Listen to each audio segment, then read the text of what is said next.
International relations میں اور visiting faculty members ہیں ڈفرینٹ یونیورسٹیز سے، اور مذہبی اسکالر کے ساتھ ساتھ وہ ایڈوکیٹ بھی ہیں، میں ان کو ریکویسٹ کروں گا کہ وہ اپنے خیالات کا اظہار کریں۔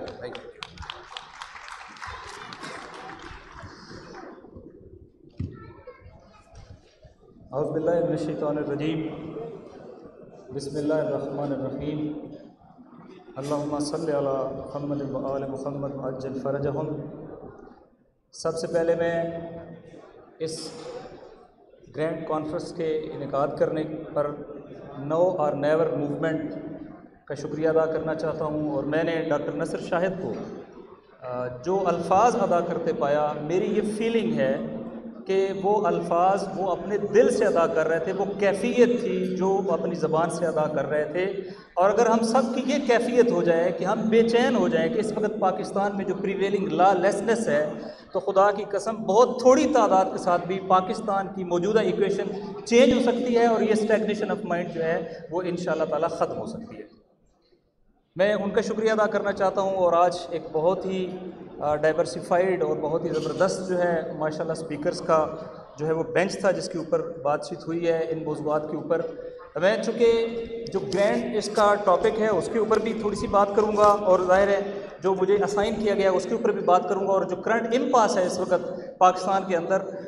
کنسٹیٹیوشنل، اس کے اوپر بھی تھوڑی سی بات کروں گا، اور انتہائی اختصار کے ساتھ اپنی بات کو کمپلیٹ کرنا چاہوں گا۔ ظاہر ہے ہم نے جو اس وقت پاکستان کی کنسٹیٹیوشن اور اس کے اوپر عمل درآمد کی صورتحال ہے، اور اس کے وے فارورڈ کے اوپر بھی بات کرنی ہے، تاکہ یہ ایک اتنی بڑی گرینڈ کانفرنس جو ہے وہ نشستن گفتن برخاستن کی صورت میں نہ رہ جائے، اور انشاءاللہ نہیں رہے گی۔ اس کی ریزن یہ ہے کہ جب اندھیرا بہت بڑھ جاتا ہے، تاریکی بہت بڑھ جاتی ہے، تو چھوٹی سی بھی جو روشنی نور کی کرن جو ہے وہ اس تاریکی کا سینہ چیر دیتی ہے۔ میں سمجھتا ہوں کہ جس طرح آج یہاں وکلا نے اپنا ایکسپریشن دیا ہے، جس طریقے سے یہاں سول سوسائٹی کی پریزنس ہے، جس طریقے سے یہاں عمائدین بیٹھے ہیں، اور پولیٹیکل اور ریلیجیس پولیٹیکل اینٹیٹیز بیٹھی ہیں، انشاءاللہ تعالی یہ نور کا، یہ روشنی کا ایک ایسا انشاءاللہ تعالی ایکسپریشن ہوگا کہ اس کے نتیجے میں یہ جو موجودہ تاریکی ہے وہ چھٹنے جائے گی، اور انشاءاللہ امید کا سورج طلوع ہوگا انشاءاللہ تعالی۔ اس میں چونکہ مجھے جو ایک ٹاپک دیا گیا اس سے میری ایک فیلنگ ہے ہیومن رائٹ وائلیشنز کے اوپر، کہ جی یہ کیوں ہیومن رائٹ وائلیشنز جو ہیں یہ internal matter of a sovereign state نہیں ہیں۔ اس سے مجھے یہ اندازہ ہوا کہ چونکہ ہیومن رائٹس کے اوپر فوکس ہے، کانسٹیٹیوشن کے اوپر عمل درآمد کے اوپر فوکس ہے، لہٰذا یہ بات آئی ہوگی کہ یہ جو آپ ماحول بنا رہے ہیں، انوائرمنٹ کریٹ کر رہے ہیں، تو یہ آپ پریشر ٹیکٹس یوز کر رہے ہیں۔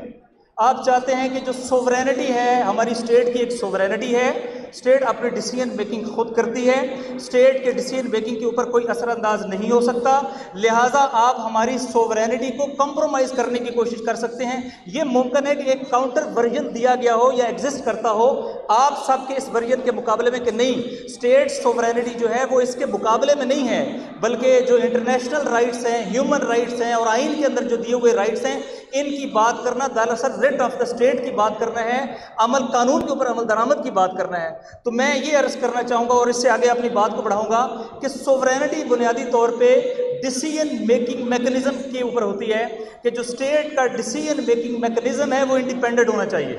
وہ نیشنل انٹرسٹ کے مطابق ہونا چاہیے، وہ اسٹیٹ کو خود اختیار ہونا چاہیے کہ وہ اپنے فیصلے خود کریں، کسی اور کو اسٹیٹ کے فیصلوں کے اندر عمل درآمد کرنے کے لیے ان کو پینیٹریشن کا موقع نہیں دینا چاہیے، لیکن اسٹیٹس باؤنڈ ہوتی ہیں تک اپنے قانون کے اوپر بھی عمل درآمد کروائیں، آئین کے اوپر عمل درآمد کروائیں، اور وہ جو انٹرنیشنل بائنڈنگز ہیں جن کو ہائر لا بھی کہا جاتا ہے ان کے اوپر بھی عمل درآمد کرائیں، تاکہ وہ گارنٹیز جو انہوں نے انٹرنیشنل کمیونٹیز کو دی ہیں۔ آج کی دنیا کے اندر اسٹیٹ ایسے نہیں رہ سکتی ہے کہ آپ کہیں کہ یہ میرا انٹرنل میٹر ہے، اور انٹرنل میٹر کے اوپر آپ کون ہوتے ہیں بات کرنے والے؟ جب ہی انٹرنل میٹرز بن جائیں گے تو کوئی انڈیا کے اندر کوئی اپنا انٹرنل میٹر رہ کے کشمیر کو جو ہے وہ لتاڑنا شروع کر دے گا، کوئی فلسطین کے اوپر ظلم و ستم کرنا شروع کر دے گا اور کہے گا کہ ہمارا انٹرنل میٹر ہے۔ نہیں، انسانی رائٹس پوری دنیا کا میٹر ہے، تمام ہیومینٹی کا میٹر ہے، ہم سب کا میٹر ہے، اور پاکستان کے اندر اس میٹر کے لیے ہم سب کو کھڑے ہونا ہوگا۔ اور یہ جو ہمیں لیکچر دیتے ہیں کہ جی انٹرنل میٹرز ہے،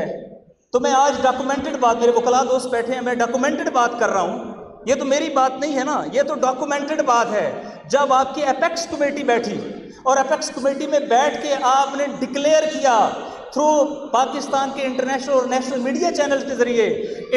کیا کہا آپ نے؟ Blatant interference in the internal affairs of Pakistan, جس کے مقابلے میں پاکستان کا ایک سن آف دا سائل کھڑا ہوا تھا، اور آپ نے اس دور میں چونکہ وہ خود موجود تھا اس کو ڈی مارچ دیا۔ آج پاکستان کے اندر جو انٹرفیئرنس ہے اس کا لیول یہ ہے، جس کے خلاف ڈی مارچ دیا تھا وہ آج پاکستان کے اندر امبیسڈر ہے اور سی پیک کے تمام روٹ کے اوپر بیٹھ کر وہ باتیں کر رہے ہیں جو پاکستان کے نیشنل انٹرسٹ کے خلاف جاتی ہیں۔ میں ڈیٹیل میں نہیں جانا چاہتا ہوں، میں صرف یہ کہنا چاہتا ہوں کہ اگر آپ پاکستان کے اندر انٹرفیئرنس کی بات کرتے ہیں، سوورینٹی کی بات کرتے ہیں، تو خدا کی قسم جس دن آپ IMF کو کہتے ہو کہ ہم اپنی بجلی کے نرخوں کو صرف انسٹالمنٹ میں لینا چاہتے ہیں اور IMF آپ کو اس بات کی بھی اجازت نہیں دی تھی، تب پتہ چلتا ہے آپ نے سوورینٹی کتنی کمپرومائز کر دی ہے۔ جواب آپ نے دینا ہے، آپ نے سوورینٹی کمپرومائز کی ہے، اس وطن کے عوام نے سوورینٹی کمپرومائز نہیں کی ہے۔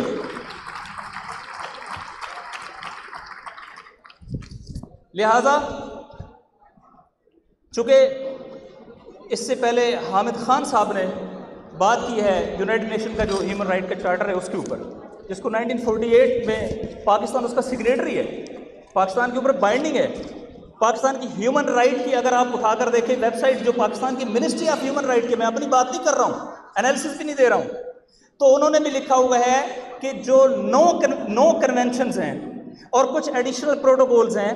جو ہیومن رائٹ کے ہیں، ان کے اوپر پاکستان نے ان میں سے 7 کنونشنز کے اوپر سائن کیے ہوئے ہیں اور ان میں سے 2 پروٹوکولز کے اوپر سائن کیے ہوئے ہیں۔ وہ تمام پروٹوکولز بنیادی طور پہ اس بات کو امپلیکیٹ کرتے ہیں کہ پاکستان کے اندر آپ کو بنیادی انسانی حقوق گارنٹی کرنا پڑیں گے، اور وہ بنیادی حقوق وہی ہیں جن کی طرف حامد خان صاحب نے بھی اشارہ کیا۔ میں بھی ایک تھوڑا سا اشارہ کر دیتا ہوں کہ اگر کسی ملک کے اندر، چونکہ ابھی اتفاق سے مجھے چند شہروں کے اندر اس کانفرنس میں آنے سے چند دن پہلے سفر کرنے کا اتفاق ہوا، میں گلگت بلتستان ایک جرگے کے ساتھ ہم گئے ہوئے تھے، ایک تمام اسکول آف تھاٹس کا جرگہ لے کے وہاں امن کے لیے، تو استور ویلی سے سابق وزیر اعلیٰ خارج خورشید صاحب نے ہمیں ٹیلی فون کیا، پھر میں وہاں گیا، وہاں میں نے ایڈریس کیا۔ کیا مسئلہ تھا؟ وہاں پر بیلٹ کے ذریعے سے وہ ون کر چکے ہیں، 13 دن ان کے سابق وزیر اعلیٰ کے والد صاحب ون کرنے کے 13 دن نوٹیفیکیشن جاری نہیں ہوا، اور وہ وہاں پر 13 دن سے دھرنا دیے بیٹھے ہیں۔ جس ملک کے اندر یہ کیفیت ہوگی کہ آپ بیلٹ کے ذریعے سے بھی اپنا حق نہیں بنوا سکیں گے، اس کا مطلب ہے آپ نے آئین کو موم کی ناک بنا دیا ہے، جو چاہے جدھر چاہے موڑے، آئین موم کی ناک نہیں ہے، ہم سب کا وہ ڈاکومنٹ ہے جس کے اوپر پورا پاکستان اور پاکستانی کمیونٹی اکٹھی ہے۔ لہذا ہم نے وہاں پہ بھی سٹیک ہولڈرز کو یہ بات کہی، آپ خود پورے پاکستان کے میٹرز کو جانتے ہیں، دیکھتے ہیں، آپ مجھے خود بتائیں کیا پاکستان ڈیفرنٹ فالٹ لائنز کے اوپر نہیں ہے اس وقت؟ کیا پاکستان میں سیکٹیرین فالٹ لائن ایگزسٹ نہیں کرتی؟ کیا پاکستان کے اندر اس وقت ایتھنک فالٹ لائن ایگزسٹ نہیں کرتی؟ کیا لیاقت بلوچ صاحب بیٹھے ہیں، پوچھیں ان سے اس وقت بلوچستان میں گوادر کو حق دو موومنٹ کیا ہے؟ کیا وہاں پر فالٹ لائنز ایگزسٹ نہیں کرتی؟ گلگت بلتستان میں فالٹ لائنز ایگزسٹ نہیں کرتی؟ چترال کے اندر ملیٹنٹس شہروں کے اندر آئے ہیں اور وہاں پر آ کے انہوں نے کارروائی کی ہے، پینک اور خوف پھیلا ہے جو بالکل آپ کے سی پیک کے روڈ کے بالکل ساتھ کھڑا ہے، فالٹ لائن ایگزسٹ نہیں کرتی۔ وہ کون سی چیز ہے، میرا سوال ہے اس سارے فورم سے، وہ کون سی چیز ہے جو ہمیں اس وقت امید دیتی ہے، جو ہمیں آپس میں کنیکٹ کیے ہوئے ہے، جو ہمیں آپس میں جوڑے ہوئے ہے، جو ہمارے لیے ایک بائنڈنگ فورس ہے؟ میں آپ کے سامنے کلیئر کہنا چاہتا ہوں، میں موجود تھا جب کوئٹہ کے اندر ہم نے 110 لاشیں ایک دن کے اندر اٹھائے، ہم نے ان کو پاکستان کے پرچم میں دفن کیا، ہم نے گلگت بلتستان اور چلاس کے اندر سینکڑوں لاشیں اٹھائے، پورے پاکستان میں 20,000 سے زیادہ شہید دیے، خدا کی قسم مایوسی نہیں ہوئی، خدا کی قسم ایک لحاظ سے پریشانی نہیں ہوئی، اس لیے کہ یہ امتحان مردوں پہ آتے رہتے ہیں، قومیں ان امتحانوں سے نپٹتی رہتی ہیں، لیکن آج کی جو سچویشن ہے جس کے نتیجے میں آپ کو یہ یقین ہو جائے کہ جب لا اینڈ آرڈر کوئی چیز ہی نہیں ہے، کانسٹیٹیوشن کوئی چیز ہی نہیں ہے، قانون پر اور آئین پر عمل درآمد کوئی فینامنا ہی ایگزسٹ نہیں کرتا، کرتا تو آپ اپنے بچوں کو کون سا ملک دے کے جائیں گے؟ آپ ان کو فیوچر میں کون سا پاکستان دے کے جائیں گے؟ قائد اعظم محمد علی جناح اور علامہ اقبال والا پاکستان دے کے جائیں گے، یا ایسا پاکستان دے کے جائیں گے جہاں رول آف جنگل ہوگا، مائٹ از رائٹ ہوگا، اور جہاں جس کی لاٹھی اس کا بھینس ہوگا؟ اگر ہم نے پاکستان کے اندر اپنی آئندہ آنے والی نسلوں کو پروٹیکٹ کرنے کے لیے یہ ماحول نہ دیا، اور یہ بائنڈنگ فورس جو اس وقت ہمارے درمیان ہے، جو لوگوں کو تھوڑی بہت امید ہی ہے، وہ یہ ڈاکومنٹ ہے جو پاکستان کا کانسٹیٹیوشن ہے، اس کے اوپر، اس کی سپیرٹ کے اوپر اگر ہم نے عمل درآمد نہ کیا تو خدا کی قسم پاکستان سنگین خطرات کی زد میں ہے۔ اس کانسٹیٹیوشن کے لیے کھڑے ہونا، میرے وطن کے لیے کھڑے ہونا ہے، اس کی یونٹی کے لیے کھڑے ہونا ہے، اس کی انٹیگریٹی کے لیے کھڑے ہونا ہے۔ اور میں کنکلوڈ کرنا چاہوں گا، وے فارورڈ کیا ہے اس کی طرف بھی۔ وے فارورڈ میں ایک بات، چونکہ آپ سب کی طرح ہم بھی، اللہ نے بھی ہمیں بھی توفیق دی ہے، ہم نے ظلم اور جبر سے نبٹنے کا درس حسین ابن علی علیہ السلام سے لیا ہے۔ ہم نے پرامن جدوجہد کے ذریعے سے بدترین آمریت کو شکست دینے کا درس حسین ابن علی کے در سے لیا ہے۔ لہٰذا پاکستان کی سرزمین پر ہمیں اپنے مردوں کے لیے کوئی مشکل نہیں ہے، مردوں کے لیے موومنٹس کام ہوتا ہے، جد و جہد ان کا رول ہوتا ہے، ان کی ذمہ داری بنتی ہے کہ وہ جیلوں میں جائیں، ان کی ذمہ داری بنتی ہے کہ لارجر انٹرسٹ میں قربانیاں دیں، ان کی ذمہ داری بنتی ہے کہ وہ ملک اور قوم کے وسیع تر مفاد میں مختلف طرح کی سیکریفائسز سے گزریں۔ لیکن خدا کی قسم دل خون روتا ہے جب ہم اپنے بچوں کی صورتحال دیکھتے ہیں اور ہم اپنی بہنوں اور بیٹیوں کو بیہائنڈ دا بارز دیکھتے ہیں۔ یہ میرے وطن کی بھی توہین ہے، یہ میرے آئین کی بھی توہین ہے، یہ اسلام کی بھی توہین ہے، یہ پاکستان کی بھی توہین ہے۔ ظلم کے مقابلے میں مولا علی علیہ السلام نے فرمایا تھا، ہمیشہ ظلم کے دشمن، ظالم کے دشمن بن کر رہنا اور ہمیشہ مظلوم کے حامی بن کر رہنا۔ پرنسپل یہی ہے، یہاں کوئی پولیٹیکل اینٹیٹیز ہم نہیں ہیں، ہم اگر لیگل فریٹرنیٹی سے تعلق رکھتے ہیں تب بھی ہمارا بنیادی منشور یہی ہے، ہم دنیا میں بھی جہاں کہیں ہوگا یہی سلوگن رکھیں گے اور اپنے وطن کے اندر بھی یہی سلوگن رکھیں گے۔ ہم ظلم کے مقابلے میں کھڑے ہوں گے اور مظلوم کے ساتھ کھڑے ہوں گے، اور جس طرح کے امام حسین علیہ السلام نے اپنی دعا کے اندر یہ کہا تھا کہ جب تمہاری ماں نے تمہیں آزاد جنا ہے تو دنیا کے اندر کون ہوتا ہے جو تمہیں غلام بنائے؟ اس وطن کے اندر اگر قائد اعظم محمد علی جناح نے اور علامہ اقبال کے ویژن کے نتیجے میں ہم نے آزادی حاصل کی تھی، ہمیں اس آزادی کو پروٹیکٹ کرنا ہے، ہمیں اپنی نسلوں کو پروٹیکٹ کرنا ہے، اور ہمیں یہی شعور اگلی نسلوں کو دے کے جانا ہے تاکہ وطن میں آئین کی حکمرانی ہو، ظلم کی حکمرانی اس وطن کے اندر نہ ہو۔ بس میں اپنی بات کو وائنڈ اپ کرتے ہوئے میں آخری بات کہ ابھی امیجیٹ وے فارورڈ کیا ہے، چونکہ ابھی باتیں ہوں گی کہ 10 چیزیں ہیں کیا کیا جائے، تو ایک نکاتی ایجنڈے کے اوپر اگر ہم اکٹھے ہو جائیں، اس وقت اگر پاکستان کے اندر ایک موومنٹ کا ایک ہی نقطہ ہو کہ پاکستان میں فری اینڈ فیئر، چونکہ اس وقت جو اکنامک سچویشن ہے، سیکیورٹی سچویشن ہے، ہم انٹرنیشنل ریلیشنز میں یہ چیز پڑھاتے ہیں، اور یہ بین الاقوامی لا کی طرح ایک کلیہ ہے، ایک پرنسپل ہے کہ where there is political instability, حتماً وہاں پر اکنامک انسٹیبلٹی ایگزسٹ کرتی ہے، and where there is economic instability وہاں پر سیکیورٹی کرائسس ہے۔ ہم نے دیکھا ہے کہ ہمارے وطن میں